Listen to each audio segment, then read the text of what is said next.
अरहं सम्मा सम्बुद्धो भगवा बुद्धं भगवन्तं अभिवादेमि। स्वाक्षातो भगवता धम्मो धम्मं नमस्सामि। सुपतिपन्नो भगवतो सावकसङ्घो संघं नमामि। बुद्ध धम्म संघ को वंदना करते हुए आज का कार्यक्रम शुभारंभ करते हैं। ये बुद्धा's टीचिंग चैनल है। हम यहाँ महाकारुणिक तथागत बुद्ध और उनके शिक्षाओं के विषय में चर्चा करते हैं। वर्षावास विशेष उपलक्ष्य में आषाढ़ पौर्णिमा से असोज पौर्णिमा, ये 3 महीना वर्षावास उपलक्ष्य में ये बुद्धा's टीचिंग चैनल द्वारा नियमित रूप से निरंतर ऑनलाइन धम्मदेशना संचालन करते आए हैं। इस दौरान हम परित्राण के विषय में धम्मदेशना सुन रहे हैं। आइए आज का धम्मदेशना शुरू करते हैं। समन्ता चक्रवालेषु अत्र गच्छन्तु देवता सधम्मं मुनिराजः शृण्वन्तु सङ्गमोक्षदं धम्मश्रवणकालो हयं भदन्ता धम्मश्रवणकालो हयं भदन्ता धम्मश्रवणकालो हयं भदन्ता। नमो तस्सा भगवतो अरहतो सम्मा सम्बुद्धास्सा। नमो तस्सा भगवतो अरहतो सम्मा सम्बुद्धास्सा। नमो तस्सा भगवतो अरहतो सम्मा सम्बुद्धास्सा।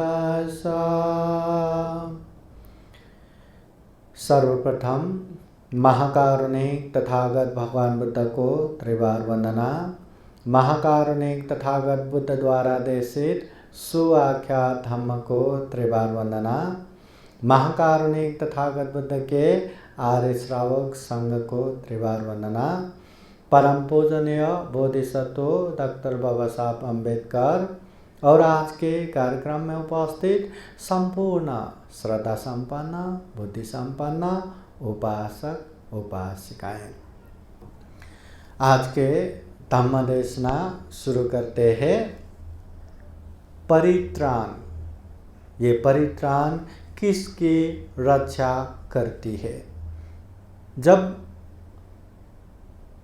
अरहत भिक्खु नागसेन भंते और राजा मिलिंदा बुद्ध धम्म के विषय में अनेक चर्चा परिचर्चा करते हैं, अनेक बातें प्रश्नोत्तर करते हैं इन विषय में। इस बीच में राजा मिलिंदा नागसेन भंते से ये परित्राण के विषय में भी चर्चा करते हैं, परित्राण के विषय में भी पूछते हैं।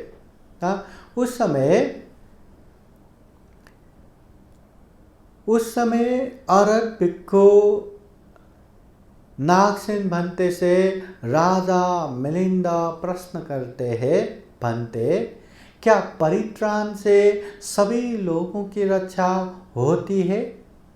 जो परित्राण करते हैं ये बुद्ध धम्म संघ का आशीर्वाद है, ये बोधिसत्वों का आशीर्वाद है। और ऐसा भी नहीं कि ये परित्राण का प्रभाव नहीं लगता है। जिसका आयु बाकी है और अनेक दुष्कर्म की वजह से वो आयु में संकट आया है, मरने वाले हैं, तो ऐसे लोगों को ये वो संकट को दूर कर सकता है, हाँ, वो उसको जिला सकता है। तो ये परित्राण का प्रभाव है। उस तरह परित्राण का प्रभाव जीवन में बहुत सारा है। तो अगर ये परित्राण का प्रभाव इतना ही है तो ये परित्राण क्या सभी की रक्षा करती है? क्या सभी लोगों की ये परित्राण का प्रभाव लगती है क्या? तो राजा मिलिंदा नागसेन भंते से पूछते हैं।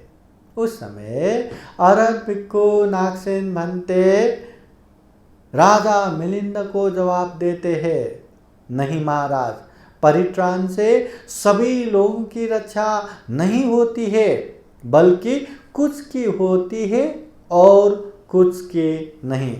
मतलब कुछ लोगों के लिए यह परित्राण का प्रभाव लगता है, हाँ, उसका रक्षा मिलता है, और कुछ लोगों को परित्राण का प्रभाव नहीं लगता, परित्राण से रक्षा नहीं मिलता। मतलब परित्राण सभी लोगों की रक्षा नहीं करती, ये परित्राण सभी को प्रभाव नहीं लगता। जब अरहत भिक्खु नागसेन भंते इस तरह से जवाब देते हैं तो राजा मिलिंदा कहते हैं, भंते नागसेन, तब तो परित्राण सभी के लिए सिद्ध नहीं हुआ। परित्राण सभी के लिए सिद्ध नहीं हुआ। तो राजा मिलिंद को उदाहरण से समझाते हुए नागसेन भंते उसी से प्रश्न करते हैं। अभी नागसेन भंते राजा मिलिंद के हर सवाल का जवाब दे रहे हैं, हर सवाल को अच्छे तरह से समझा रहे हैं, चाहे उसको उदाहरण दे के हो, उपमा दे के हो, प्रति प्रश्न करके हो, अनेक तरह से समझा रहे हैं। तो इस बात को भी समझाना है, परित्राण सबके लिए सिद्ध नहीं, तो ये बात समझाना है। तो अरहत भिक्खु नागसेन भंते राजा मिलिंद से ही पूछते हैं, महाराज, क्या भोजन सभी लोगों को, प्राणों को बचा सकता है ना? ये जो भोजन खाते सभी लोगों के प्राणों को बचा सकता है ना? तो उस समय ये राजा मिलिंद कहते हैं, भंते, कुछ लोगों के प्राणों को बचा सकता है और कुछ लोगों के प्राणों को नहीं। ये राजा मिलिंद भी कहते हैं, ये जो भोजन है सभी लोगों के प्राणों को नहीं बचाते, कुछ लोगों के प्राणों को बचाते हैं, कुछ लोगों के प्राणों को नहीं बचाते। तो ऐसे में नागसेन भंते फिर से पूछते हैं, सो क्यों, ऐसा क्यों? अगर भोजन है सभी के प्राणों को बचाना चाहिए, मगर कुछ को बचाते हैं, कुछ लोगों को नहीं बचाते, ऐसा क्यों? तो उस समय राजा मिलिंदा स्पष्ट कर देते हैं कि भंते, क्योंकि अति भोजन के कारण भी हैजा हो जाने से बहुत लोग मर जाया करते हैं। मतलब जो व्यक्ति भोजन है उसको मात्रा ज्ञान को छोड़ के, जितना चाहिए उतना लेना छोड़ के अति भोजन किया तो उसको भी अपच होके बहुत सारे लोग बीमार पड़ते हैं, बहुत सारे लोग मर जाते हैं। तो इस बात पर नागसेन भंते कहते हैं, महाराज, तो भोजन सभी को नहीं बचाता?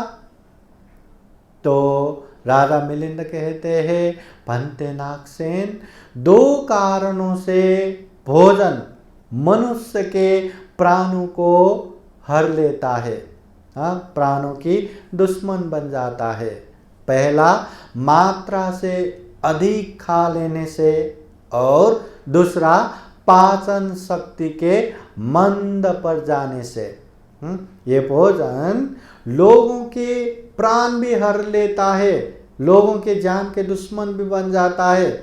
विशेषतः दो वजहों से भोजन लोगों की प्राण के दुश्मन बन जाता है। एक, ज़्यादा खाने से उसको हजम ही नहीं कर सकता, इसलिए अपच से वो मर जाता है। और दूसरा, जो खाना खाते हैं अभी उसको हजम करने की शक्ति ही नहीं, उसको पाचन शक्ति खत्म हो गया, ऐसे समय में भी भोजन उसके प्राण हर लेता है। तो ऐसे में फिर राजा मिलिंद कहते हैं, भंते नागसेन, जीवन देने वाला भोजन भी बुरे उपयोग से बीक के तुल्य हो जाता है, जहर जैसा बन जाता है। तो नागसेन भंते बातों को स्पष्ट करते हुए बताते हैं, महाराज इसी तरह परित्राण से सभी लोगों की रक्षा नहीं होती, बल्कि कुछ की होती है और कुछ लोगों की नहीं होती। महाराज, 3 कारणों से परित्राण रक्षा करने में सफल नहीं होता। अभी जो राजा मिलिंद को प्रति प्रश्न किया ना कि भोजन सबके लिए प्राण नहीं बचाता, जो अति खाता है उसका भी प्राण हर लेता है, जिसको भोजन का पाचन शक्ति नहीं या हजम नहीं कर सकता उसका भी प्राण हर लेता है। तो भोजन भी सबके लिए सिद्ध नहीं होता, वैसे ही ये परित्राण भी सभी के लिए सिद्ध नहीं होता, सभी के लिए फलदायी नहीं होता। किसी के लिए रक्षा करता है, किसी के लिए नहीं करता। तो ये नागसेन भंते स्पष्ट करते हैं कि परित्राण 3 कारणों से रक्षा करने में सफल नहीं होता। अब कौन सा 3? 1, किसी कर्म फल के बीच में विघ्न कर देने से। अभी परित्राण कर रहे मगर पहले बहुत सारे बुरे कर्म किया है, अभी उसका कर्म फल आ गया, तो क्या करे, विघ्न हो गया। तो ऐसे समय में परित्राण रक्षा नहीं कर सकता। दूसरा, पाप का विघ्न पड़ जाने से। परित्राण तो किया, परित्राण अच्छे से करवाया भी, सुना भी, मगर उसने बहुत सारा पाप किया है और वो पाप विघ्न डाल रहा है, तो ऐसे समय में भी वो परित्राण का प्रभाव नहीं लगता, यह परित्राण रक्षा नहीं कर सकता। और तीसरा, परित्राण में विश्वास नहीं होने से। जो परित्राण पाठ हो रहा है, वो जो परित्राण पाठ में बैठे हैं मगर उसको परित्राण में विश्वास ही नहीं है, बुद्ध धम्म संघ के आशीर्वाद में विश्वास ही नहीं है, और ऐसे व्यक्ति को भी परित्राण रक्षा नहीं कर सकता। देखिए, ये परित्राण पाठ करते हैं, करवाते हैं, मगर कभी कभी ऐसा भी होता है कि परित्राण सुनते सुनते जो बीमार है वो प्राण छोड़ दिए, मर गए। तो लोगों को लगता है परित्राण से तो उसको ऊर्जा मिलना चाहिए, वो जिंदा होना चाहिए, फिर ऐसे कैसे मर गया? शांति से मर गया, प्रसन्नता से मर गया, बुद्धवाणी सुनते सुनते मर गया, तो सद्गति प्राप्त होता है और उसका कर्म फल ही है, जो उसका आयु समाप्त हो गया, उसका मृत्यु हो गया।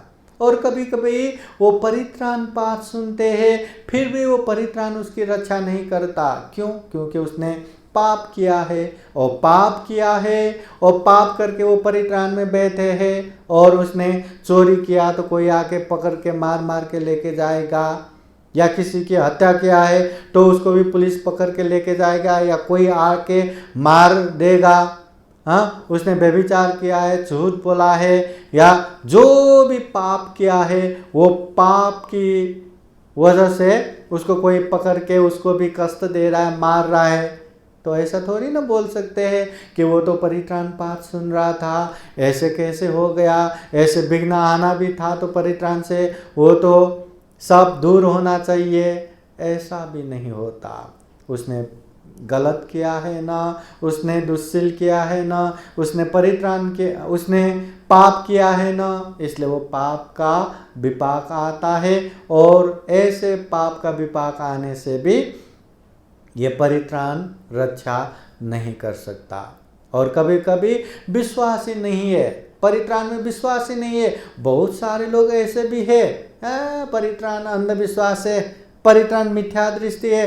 भला परित्राण सुनने से कैसे बीमार से मुक्त हो जाएगा, भला परित्राण करने से कैसे जीवन में सुख शांति हो जाएगा, ये तो सर्वथा अंधविश्वास है, मिथ्या दृष्टि है, अंध परंपरा है। ऐसा कहने वाले भी यहाँ बहुत सारे मिलते हैं। मगर जो व्यक्ति बुद्ध धम्म संघ के गुण धम्म और आशीर्वाद को विश्वास नहीं करते, बुद्ध के सत्यवाणी सत्य क्रिया को विश्वास नहीं करते, ऐसे मिथ्या दृष्टि या जिसको विश्वास ही नहीं है, ऐसे व्यक्ति को परित्राण का प्रभाव नहीं लगता। परित्राण से जो रक्षा होना है वो भी रक्षा नहीं होता। इसलिए याद कीजिए, जो व्यक्ति ये 3 चीजों में पड़ते हैं, ऐसे व्यक्ति की रक्षा परित्राण नहीं करता।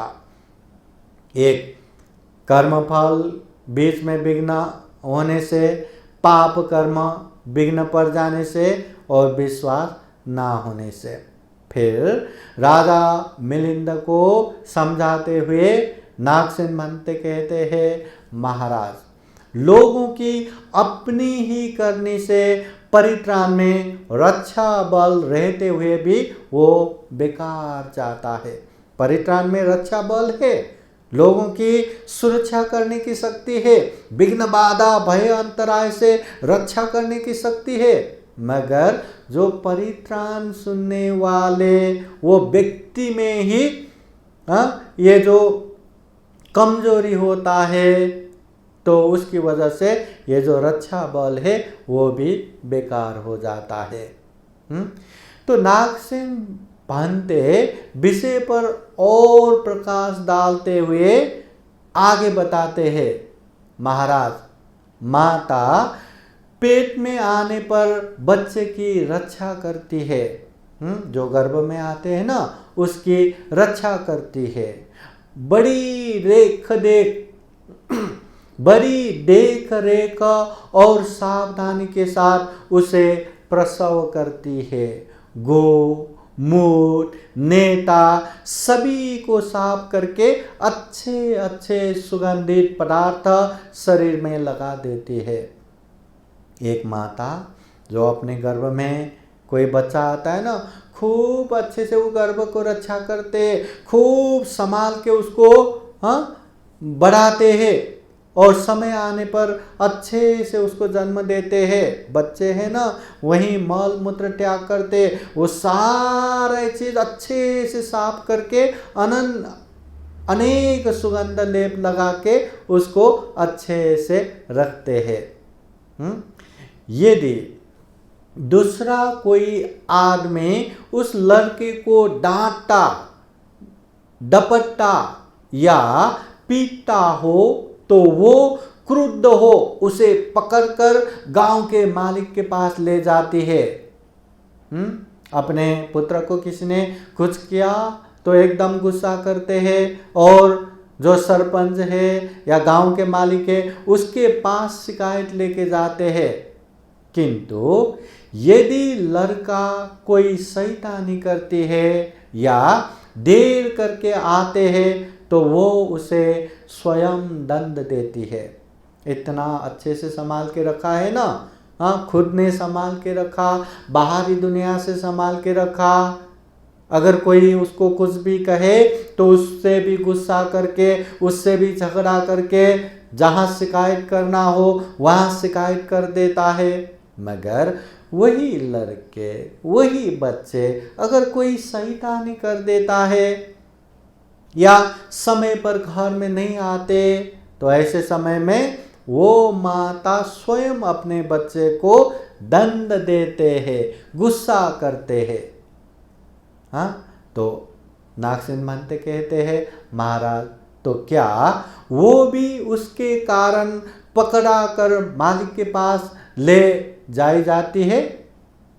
मतलब वो शैतानी किया या घर देर से आया, ऐसे समय में भी उसकी शिकायत लेके मालिक के पास वो रिपोर्ट करने जाती है क्या? तो मिलिंद भंते के मिलिंद राजा मिलिंद कहते हैं, नहीं भंते, नहीं जाती। तो नागसेन भंते पूछते हैं ऐसा क्यों क्यों नहीं जाती? तो राजा मिलिंद कहते हैं भंते क्योंकि लड़के ने कसूर किया था, लड़के में ही गलती था। तो फिर नागसेन भंते कहते हैं उसी तरह परित्राण रक्षा करने वाले होने पर भी उनकी अपनी ही करने से वो उनका अहित करने वाला हो जाता है। बच्चे ने गलती किया तो शिकायत किसके ऊपर करेंगे? अपने बच्चे के ऊपर। लोगों ने कुछ बोला किया तो उसके ऊपर शिकायत करते हैं। वैसे ही परित्राण में भी रक्षा करने की शक्ति है, मगर अपनी ही गलती की वजह से वो शक्ति बेकार हो जाता है, वो शक्ति काम का नहीं होता, प्रभाव नहीं लगता। नागसेन भंते की तर्क और बातें सुनकर राजा मिलिंद बोलते हैं ठीक है भंते, आपने साफ कर दिया, उलझन को सुलझा दिया, अंधेरे को उजाला कर दिया, मिथ्या सिद्धांत मानने वाले के जाल को काट दिया। आप यथार्थ में सभी गणाचार्यों से श्रेष्ठ है। ऐसा कहते हुए राजा मिलिंद नागसेन भंते के जो बातों को स्वीकार करता है, अनुमोदन करता है। इस तरह याद कीजिए, जो महाकारुणिक तथागत बुद्ध ने जो उपदेश दिया हुआ सूत्रों का संग्रह, ये परित्राण बुद्ध धम्म संघ का आशीर्वाद है। इसके बावजूद भी ये परित्राण सभी के लिए हितकारी होता है क्या? ये परित्राण सबकी रक्षा करते हैं क्या? नहीं। हाँ, जो श्रद्धा पूर्वक अच्छे से परित्राण में विश्वास करके वो करते हैं, उन लोगों की रक्षा करते हैं। मगर जो मिथ्या दृष्टि होता है, जिसको विश्वास ही नहीं, हाँ, ऐसे व्यक्ति को ये परित्राण रक्षा नहीं करती। इसलिए परित्राण किसी के लिए प्रभावकारी है, किसी के लिए प्रभावकारी नहीं। परित्राण किसी की रक्षा करते हैं, किसी की नहीं करते। ये महाकारुणिक तथागत बुद्ध के उपदेश है। और मिलिंद प्रश्न ग्रंथ में राजा मिलिंद और अरहत भिक्षु नागसेन भंते के ये वार्तालाप प्रश्नोत्तर से स्पष्ट हो जाता है। अभी हम चर्चा करेंगे परित्राण पाठ कब करते हैं। बुद्ध धम्म और संघ के प्रति श्रद्धा और आस्था रखने वाले श्रद्धावान उपासक उपासिकाएं परित्राण पाठ को दैनिक रूप से ही सुनते हैं, सुनाते हैं। जो घर गृहस्थ में रहने वाले उपासक उपासिकाएं अनेक जाल जंजाल में फंसे रहते हैं, अनेक दुख कष्ट में उलझे रहते हैं। इसलिए बुद्ध का आशीर्वाद चाहिए, धम्म का आशीर्वाद चाहिए, संघ का आशीर्वाद चाहिए। इस हिसाब से जैसा माहौल मिले वैसे ये परित्राण पाठ सुनते रहते हैं, परित्राण पाठ सुनाते रहते हैं। हाँ, इसके बावजूद भी कोई विशेष अवसरों पर विशेष रूप से पूजनीय भिक्षु संघ को निमंत्रण करके उनसे परित्राण पाठ सुनते हैं। घर में जैसा अपने खुद ने सीखा है, जैसा परिवार को आता है, उस तरह से परित्राण पाठ करते हैं, सुनते हैं। हाँ, अनेक तरह से YouTube में भी सुन सकते हैं, वीडियो सुन सकते हैं, देख सकते हैं। परित्राण पाठ तो होता रहता है, मगर विशेष अवसरों पर विशेष कार्यक्रम करके ये परित्राण पाठ का आयोजन घर में करते हैं।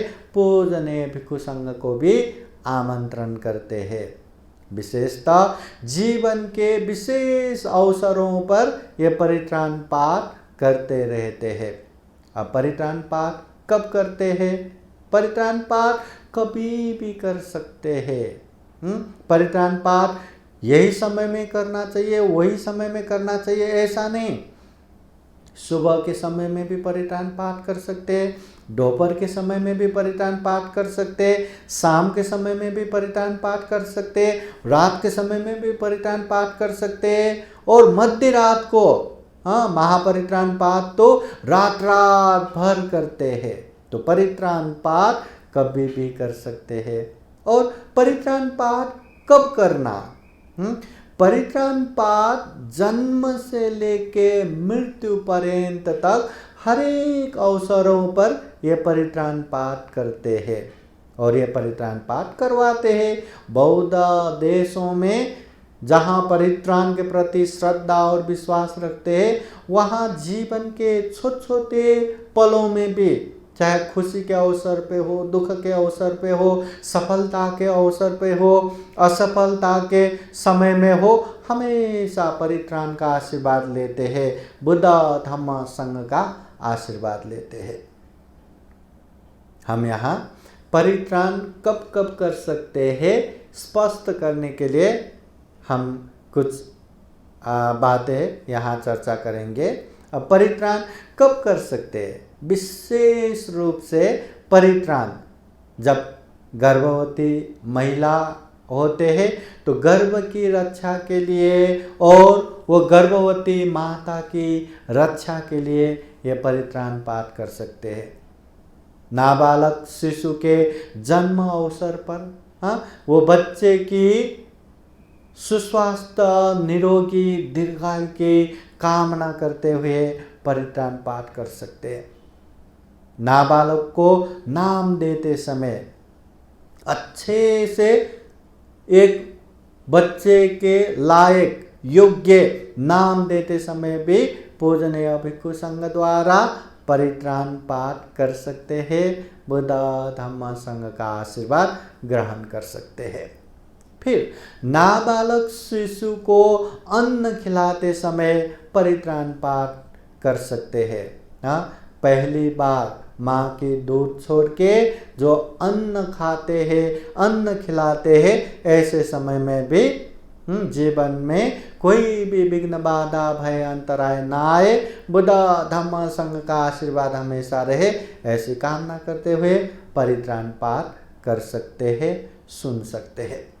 फिर वो बच्चे के शिक्षा प्रारंभ करते समय जब पहली बार ये बी सी डी क ख ग घ जो शिक्षा प्रारंभ करते हैं ना, ऐसे शुभ उपलक्ष्य में भी ये परित्राण पाठ सुन सकते हैं, परित्राण पाठ का आयोजना कर सकते हैं।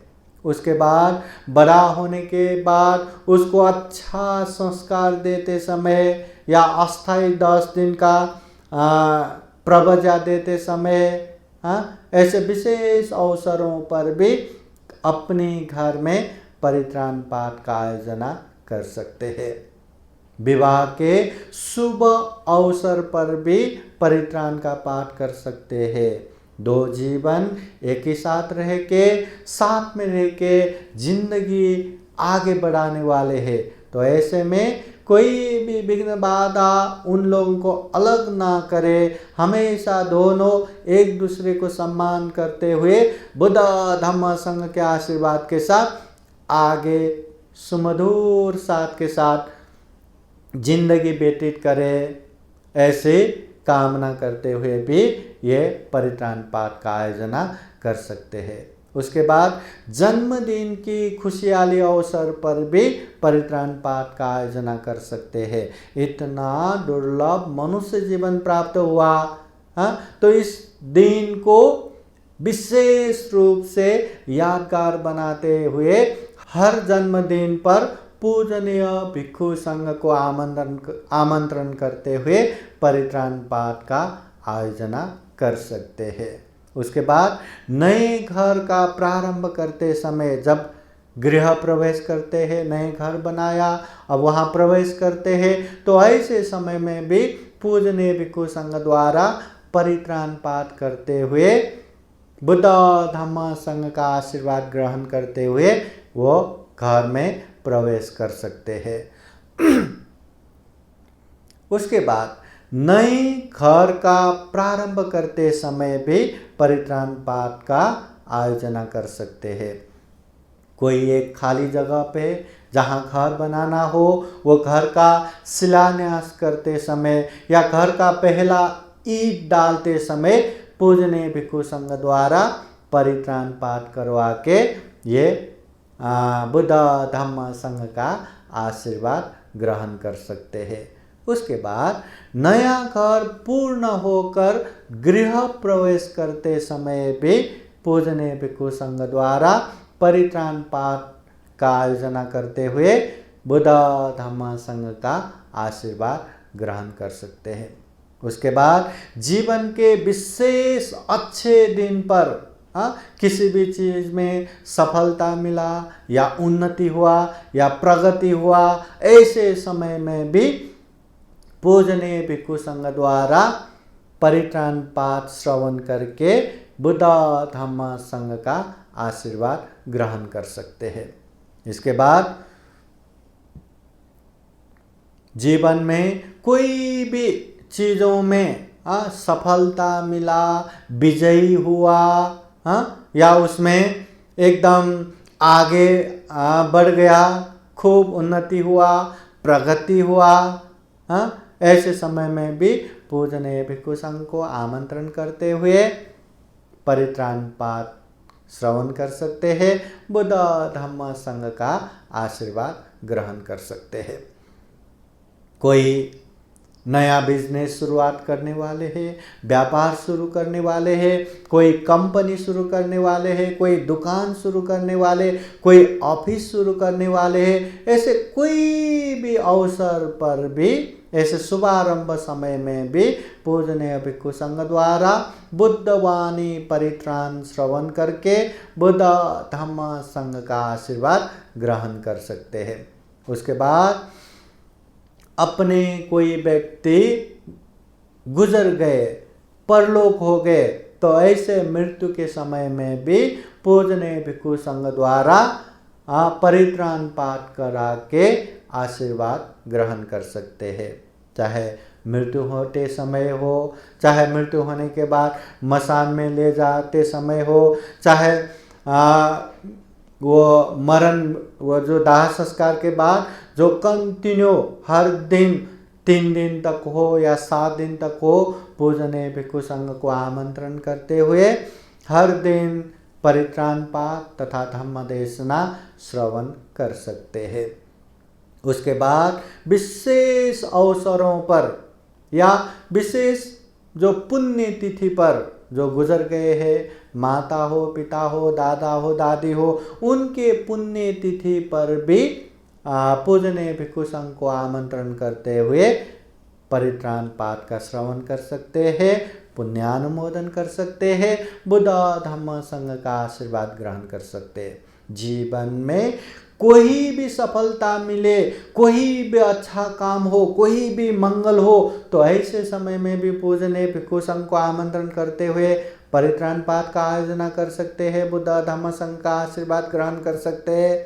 जीवन में कोई भी निराशा हो, कोई भी तकलीफ आए, कोई भी मुसीबत संकट आए, ऐसे समय में भी पूजनीय भिक्षु संघ को आमंत्रण करते हुए ये परित्राण पाठ श्रवण कर सकते हैं, बुद्ध धम्म संघ का आशीर्वाद ग्रहण कर सकते हैं। जीवन के हर समय में चाहे कोई उपलक्ष्य पकड़ के हो, अवसर पकड़ के हो, या बिना अवसर के भी बुद्ध धम्म संघ के आशीर्वाद ग्रहण करने के लिए ये परित्राण पाठ का आयोजना कर सकते हैं। विशेषतः बौद्ध देशों में किसी के मर जाने के बाद उसके नाम से मरण के अगले दिन से 7 दिन तक विशेष परित्राण पाठ और धम्म देशना का कार्यक्रम रखते हैं। कोई अपने लोग गुजर गए, अभी गुजर जाने के बाद सारे परिवार दुख में रहते हैं, शोक में रहते हैं। ऐसे समय में वो दुखी लोगों को महाकारुणिक तथागत बुद्ध के धम्म द्वारा धम्म देशना देने के लिए, मरणानुस्मृति भावना समझाने के लिए, अनित्य भावना समझाने के लिए धम्म देशना कार्यक्रम का आयोजना करते हैं। बुद्ध धम्म संघ का आशीर्वाद ग्रहण करने के लिए परित्राण पाठ का आयोजना करते हैं। इसलिए कोई गुजर गया तो समय को देखते हुए 3 दिन तक परित्राण पाठ धम्म देशना करवा सकते हैं, या अगर समय मिला तो 7 दिन तक परित्राण धम्म देशना का कार्यक्रम कर सकते हैं, और ज़्यादा समय मिला तो 10 दिन तक भी कोई गुजर जाने पर पूजनीय भिक्षु संघ को आमंत्रण करते हुए परित्राण पाठ धम्म देशना का ये कार्यक्रम कर सकते हैं। समय, परिस्थिति और अनुकूलता को मद्देनजर में रखते हुए यह परित्राण पाठ 1 दिन, 3 दिन, 7 दिन या 11 दिन आदि भी करवाते हैं। ये जो कोई कालकथित कोई मृत्यु हो गया तो उसके नाम पे इस तरह से पूजनीय भिक्षु संघ को आमंत्रण करते हुए परित्राण पाठ तथा धम्म देशना का आयोजना करवाते हैं। उसके बाद हर महीने में मरण तिथि के दिन परित्राण पाठ रखते हैं, और 1 साल के बाद हर उस तिथि के साल पर विशेष परित्राण पाठ करवाते हैं। कोई अपने ही गुजर गए, माता गुजर गए, पिता गुजर गए, नज़दीक के कोई गुजर गए, ऐसे समय में सबसे पहले मृत्यु के समय में परित्राण पाठ करते हैं, मरणानुस्मृति भावना करते हैं, और उसके दाह संस्कार के बाद अगले दिन से 1 दिन हो या 3 दिन हो या 7 दिन हो या 11 दिन हो, पूजनीय भिक्षु संघ को आमंत्रण करके निरंतर रूप से परित्राण पाठ तथा धम्म देशना श्रवण कर सकते हैं। और उसके बाद भी हर महीने में वही समय पर, वही दिन पर पूजनीय भिक्षु संघ को आमंत्रण करते हुए परित्राण पाठ का आयोजना करते हैं 1 साल तक। और 1 साल के बाद हर वो तिथि में, हर साल में पुण्य तिथि ये परित्राण पाठ का आयोजना करते हैं। परित्राण पाठ करवाने का कुछ खास समय नहीं रहता, बल्कि पाठ करने और करवाने वालों के अनुकूल समय को देखते हुए परित्राण पाठ का आयोजना करते हैं। ये बात बहुत अच्छे से समझना है। परित्राण पाठ यही समय में, यही अवस्था में ऐसे ही परित्राण होना है, वैसे ही परित्राण होना है, ये महत्वपूर्ण नहीं है। परित्राण बुद्ध धम्म संघ का आशीर्वाद ग्रहण करना है। इसलिए जब परित्राण करने वाले पूजनीय भिक्षु या पूजनीय भिक्षु संघ उपलब्ध है और परित्राण करवाने वाले श्रद्धावान उपासक उपासिकाएं भी ये उपलब्ध है या समय है या अवस्था है, तो ऐसे समय में ये परित्राण पाठ आराम से करवा सकते हैं। ये परित्राण पाठ का आयोजना कर सकते हैं। इस तरह परित्राण पाठ सुबह भी हो सकता है, दोपहर को भी हो सकता है, शाम को भी हो सकता है और रात को भी हो सकता है। परित्राण पाठ के कार्यक्रम में नाश्ता भी रख सकते हैं, भोजन भी रख सकते हैं या चाह जलपान भी रख सकते हैं। जो परित्राण पाठ करते हैं अपने परिवार, जो जमा होने वाले उपासक उपासिकाओं के लिए इस तरह से चाह नाश्ता का व्यवस्था करके भी परित्राण पाठ कर सकते हैं। और कहीं कहीं तो परित्राण पाठ के समय में भोजन भी रखते हैं, आने वाले सभी को भोजन देते हैं। मगर ये भोजन देना कंपलसरी नहीं है। ये घर के अवस्था को देख के और काम करने वाले लोगों को देखते हुए चाह नाश्ता भी दिया तो चलता है, या इच्छा है और बनाने वाले लोग हैं, घर के अवस्था भी ठीक है तो भोजन दान भी दे सकते हैं। परित्राण पाठ के लिए जल, सूत धागा, फूल, अगरबत्ती, मेणबत्ती जैसे सामग्री का आवश्यकता रहता है। अगर परित्राण पाठ करना हो ना तो वहाँ सबसे पहले एक बर्तन में जल चाहिए, सफ़ेद धागा जिसे शुद्ध धागा कहते हैं, हाँ वो शुद्ध धागा चाहिए, फिर वहाँ फूल चाहिए, अगरबत्ती मेणबत्ती चाहिए, और हुआ तो फल फूल। तो इस तरह से ये सामान चाहिए। इसके अलावा ये फल, विविध खाद्य तथा लता सामग्री या चीवर दान या धम्म दान, दक्षिणा आदि अपनी श्रद्धा और इच्छा के मुताबिक रखना चाहिए।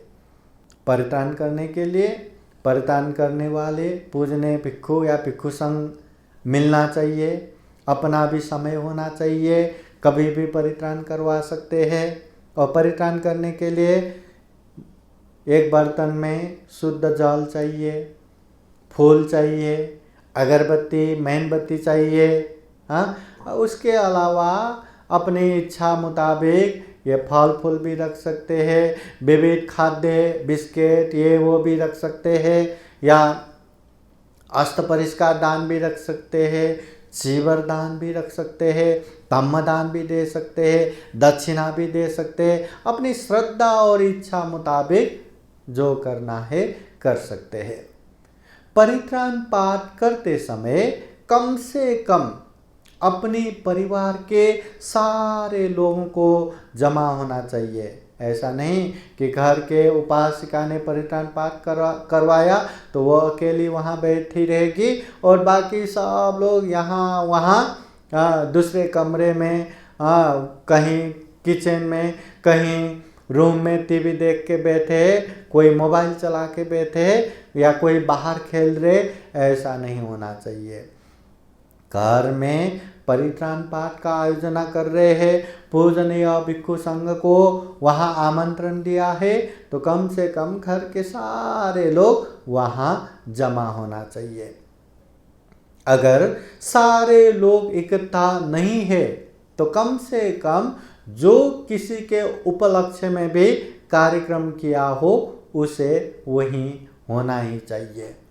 हाँ, अभी परित्राण करते समय पूजनीय भिक्षु संघ को अपने घर में बुलाया, मगर इमरजेंसी में किसी का बाहर काम है, अब क्या करे?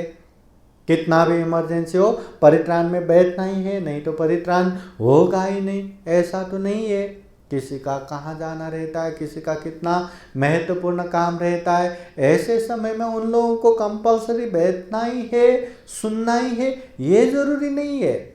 मगर किसी का बर्थडे मना रहे हैं, जन्मदिवस मना रहे हैं, या कोई भी उपलक्ष्य है, जो व्यक्ति के उपलक्ष्य में है वो व्यक्ति तो होना ही चाहिए। ऐसा भी नहीं होना चाहिए कि बेटे के जन्मदिन के लिए ये परित्राण का आयोजन हुआ, पूजनीय भिक्षु संघ आए, सब आए, मगर बेटे कहाँ? वो तो खेलने गया।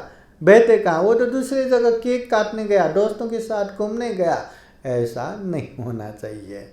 हाँ, जिसके लिए परित्राण का आयोजन हुआ है वो व्यक्ति तो होना ही चाहिए।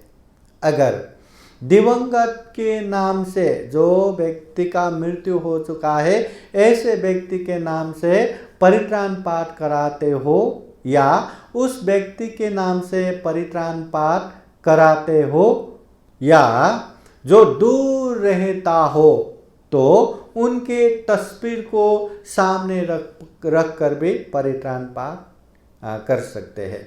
हाँ, अभी ये परित्राण पाठ में सारे परिवार होना चाहिए, अच्छी बात है, सारे परिवार हो, मगर कोई इमरजेंसी हो तो कभी कभी वहाँ ना भी रहा तो चलेगा। मगर जिसके लिए परित्राण कर रहे वो तो होना ही चाहिए। मगर कोई मर चुके हैं उसके नाम पे किया तो क्या करे? तो ऐसे समय में तस्वीर भी रहा, फोटो भी रहा तो चलेगा। या जिसके नाम पे वहाँ परित्राण कर रहे, चाहे उसका जन्म दिवस ही हो, मगर वो रहता है विदेश में, अमेरिका में रहता है, तो क्या करे? उसको आना ही है तभी परित्राण होगा, ऐसा तो नहीं ना। माँ है, पिता है, बच्चे की हित कल्याण के लिए बुद्ध धम्म संघ का आशीर्वाद लेते हैं, परित्राण पाठ का आयोजना करते हैं, बहुत अच्छी बात है। तो ऐसे समय में जिसका जन्मदिन हो उसका फोटो भी रखा तो भी हम परित्राण पाठ कर सकते हैं, वही व्यक्ति चाहिए, ऐसा भी कंपलसरी नहीं है। तथागत बुद्ध के धम्म ही मध्यम मार्गी है, अति कुछ भी नहीं है। ऐसा ही होना चाहिए, वैसा ही होना चाहिए, ऐसा नहीं है। धम्म कार्य में बाधा न हो, उस तरह से होना चाहिए। फिर ये परित्राण के विषय में अगर क्षमता हो और इच्छा भी हो तो परित्राण पाठ के कार्यक्रम में अपने बंधु बांधवों तथा पड़ोसियों को भी शामिल करवा सकते हैं।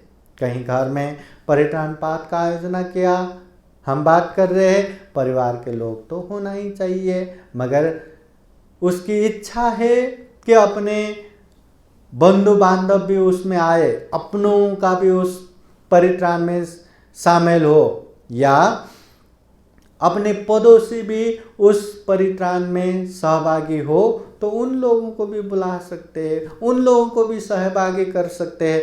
ऐसा नहीं कि आपके घर में परित्राण किया तो आपके घर के लोगों के लिए ही है, वो लोग ही बैठ सकते हैं, दूसरे नहीं बैठ सकते, ऐसा भी नहीं, वो लोग भी आराम से बैठ सकते हैं।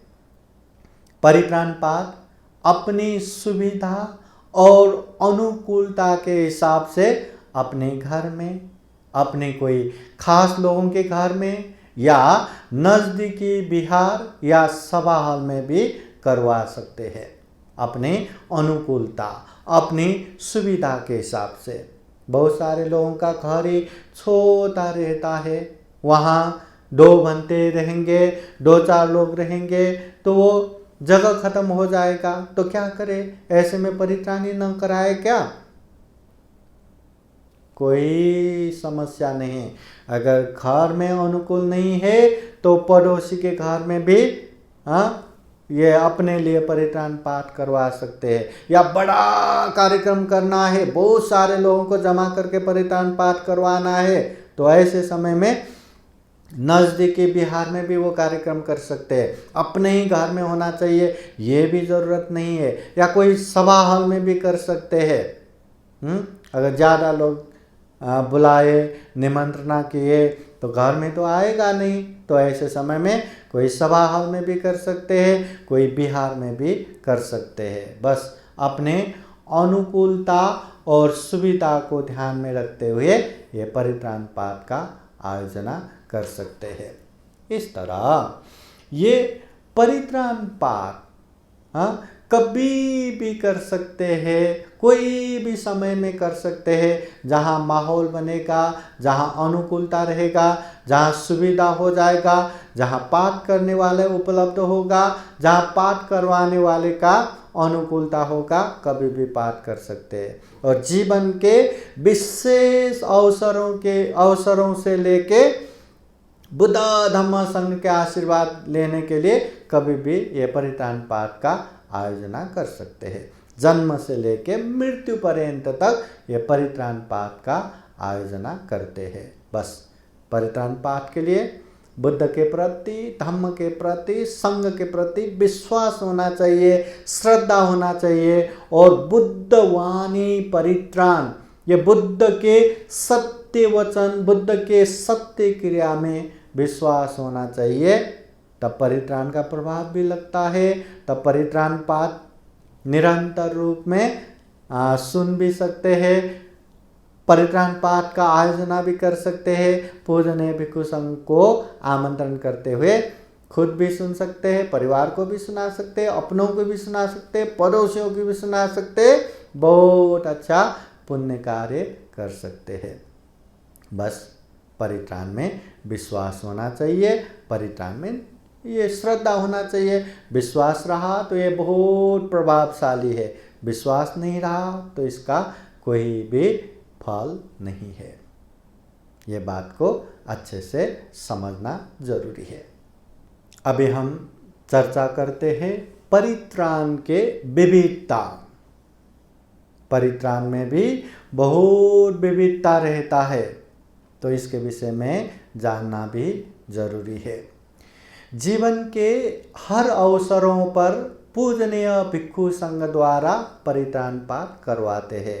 हाँ, जन्म से लेके मृत्यु पर्यंत तक, सुख के अवसर में हो, दुख के अवसर में हो, सफलता के अवसर पे हो, असफलता के अवसर पे हो, हर एक समय में बुद्ध धम्म संघ के आशीर्वाद ग्रहण करने के लिए पूजनीय भिक्षु संघ द्वारा बुद्ध वाणी परित्राण पाठ का आयोजना करते हैं, परित्राण पाठ सुनते हैं। परित्राण पाठ में भी खूब सारा सूत्रों का संग्रह रहता है। ऐसा नहीं परित्राण बोले तो एक ही परित्राण रहता है, हर समय में वही पाठ करता है, ऐसा नहीं। परित्राण में भी अलग अलग सूत्रों का संग्रह रहता है, अलग अलग उसमें परित्राण रहता है, अलग अलग सूत्र रहता है। जैसे कि वहाँ अनेक तरह का, जैसे रतन सूत्र हो गया, ये अलग सूत्र, करने मित सूत्र हो गया, ये अलग सूत्र, आह्वान सूत्र हो गया, ये अलग सूत्र, मंगल सूत्र हो गया, ये अलग सूत्र, भोजंग सूत्र हो गया, ये अलग सूत्र, अंगुलीमाल सूत्र हो गया, ये अलग सूत्र, धम्मचक्र प्रवर्तन सूत्र, आतानातीय सूत्र, कशी भारद्वाज सूत्र, आलवक सूत्र, ऐसे अलग अलग खूब सारा सूत्रों का संग्रह परित्राण है। परित्राण बोले तो एक ही सूत्र नहीं रहता। अभी ये जितने भी परित्राण है, वो परित्राण को, वो सूत्रों को विशेष रूप से इस तरह विभाजन कर सकते हैं। पहला, बुद्ध धम्म और संघ के गुण स्मरण करके मंगल कामना करने का परित्राण पाठ। हाँ, बुद्ध के अनंत गुण धम्म, धम्म के अनंत गुण धम्म, संघ के अनंत गुण धम्म को स्मरण करते हुए उससे मंगल हो, कल्याण हो, ऐसी कामना करने वाला परित्राण पाठ। दूसरा है बुद्ध धम्म और संघ के सत्य प्रभाव से मंगल कामना करने का परित्राण पाठ। पहले गुण धम्म स्मरण करने का हो गया, दूसरे में बुद्ध धम्म संघ के सत्य प्रभाव से, एतेन सत्य वचन, इस सत्य वचन के अनुभाव से मंगल हो, कल्याण हो, स्वस्ति हो, शांति हो, दुख मुक्त हो, रोग मुक्त हो, भय मुक्त हो, हमेशा हमेशा जय मंगल हो, ऐसे कामना करने वाला परित्राण पाठ। और तीसरा है तथागत बुद्ध के सद्धर्म उपदेश समावेश परित्राण पाठ। ऐसे भी बहुत सारे सूत्र है जिसमें महाकारुणिक तथागत बुद्ध के बहुत ही उपयोगी धम्मों का संग्रह रहता है, शिक्षाओं का संग्रह रहता है। ऐसे परित्राण पाठ भी वहाँ है। जैसे धम्मचक्र प्रवर्तन सूत्र में तथागत बुद्ध के पहला उपदेश जिसमें दुख और दुख मुक्ति के विषय में है। ऐसे ही महासमय सूत्र है, सतिपथान सूत्र है, बहुत सारे सूत्र जिसमें तथागत बुद्ध के उपदेश भर भर के रहता है। तो इस तरह परित्राण पाठ में ऐसे ऐसे सूत्र आता है जिसमें बुद्ध धम्म संघ के गुण स्मरण करने वाला परित्राण पाठ, जिसमें बुद्ध धम्म संघ के सत्य क्रिया करके सत्य प्रभाव से मंगल कामना करने वाला प्रभाव, और कुछ कुछ सूत्र तथागत बुद्ध के उपदेशों से भरा हुआ सूत्रों का संग्रह। ये परित्राण पाठ जो सूत्र आता है उसको इस तरह विभाजन कर सकते हैं। समय, परिस्थिति, उपलक्ष्य और वातावरण को देखकर परित्राण पाठ भी फर्क फर्क करते हैं। जैसे कि सभी को मंगल कामना करते हुए यथार्थ में मंगल की जानकारी देने के लिए मंगल सूत्र या महामंगल सूत्र। फिर सभी के ऊपर समान व्यवहार करते हुए मैत्री कामना करने के लिए करणीय मित्र सूत्र या मैत्री सूत्र। फिर विघ्न बाधाओं से सुरक्षा प्रदान करने के लिए पच्युदेश सूत्र, ये 24 प्रत्यय का सूत्र। फिर जीवन में अनेक तरह से रोग भय से दूर रखने के लिए भोजंग सूत्र का पाठ करते हैं। ऐसे ही अदृश्य शक्ति या यक्ष, चोर आदि भय से आरक्षण देने के लिए आतानातीय सूत्र का पाठ करते हैं। वैसे ही प्रसूति महिलाओं को आसानी से बच्चे को जन्म देने के लिए अंगुलीमाल सूत्र का पाठ करते हैं।